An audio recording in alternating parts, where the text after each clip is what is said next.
All right, time for another review. We'll do the Fender Kingman. It's their acoustic bass, 20 frets. It looks absolutely amazing, and it sounds just as good as it looks. It is one of my favorite basses that I own, and by far my favorite acoustic. It's a little confusing because if you could see it on here, there's a couple of knobs that I've never seen before I got this bass, especially notch, brilliance, and phase. Well, I've seen phase before. That just reverses the signal. If you have two microphones miking, like on a snare drum, if you have two microphones, they'll be out of phase or in phase, and it'll just sound fucking wonky. So what that does is it reverses the signal. Fancy term for just if you have to put two mics on it. Otherwise, it really doesn't matter what you're doing with that thing.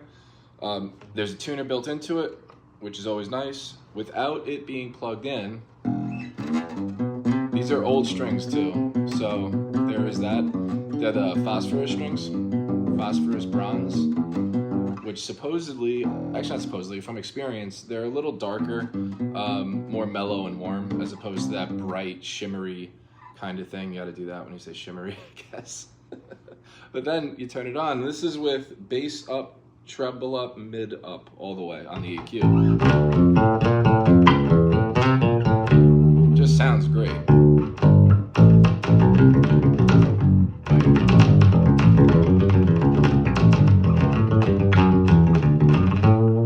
That whole walking line always sounds good. All across the board. I mean, I could just play this thing all day, but I really want to get into what these buttons do, or these knobs. Notch is the first one. I have all of these are turned up right now. So notch, when you come off of it, the point for notch is it cuts the feedback frequency. That is such a wide term that no one really knows what it means. If I had to guess, it'll cut like 5K, which is that like piercing. 5K is like the same frequency that like babies cry at and shit like that. So that's usually around where feedback lives. This is it with the notch off. So there's no, it's really a filter. It's cutting whatever frequency they chose. If I can play.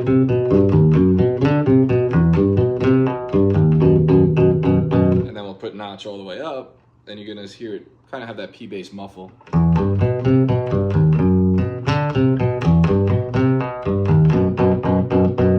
So because of that, that's an example of not listening to a manufacturer about what they describe shit as. Like, I don't care if that feeds back. I mean, I would if it feeds back, but the point is I would dial the volume down if it feeds back.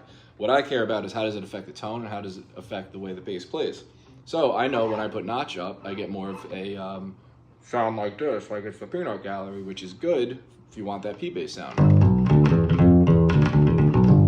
Or turn it off and you'll get more of a brighter high end. And you probably won't hear this unless you have headphones on either, because I know the phone is all jacked up and my method of recording is subpar at best. So the next one we're gonna go to, like I mentioned, the phase one already, and then Brilliance is, you know, we all like to think that's what we are every time we touch these fucking things. Brilliance is a joke of a knob, as far as I'm concerned. You'll hear that it raises the shimmer and the high end and all that stuff. And I don't know, you be the judge. This is with Brilliance all the way off. Everything off, like notch off and Brilliance off. So it would be. I can't play.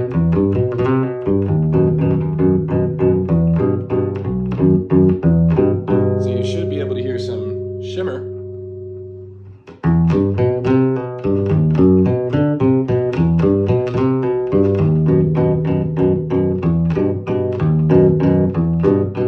I don't hear a change at all.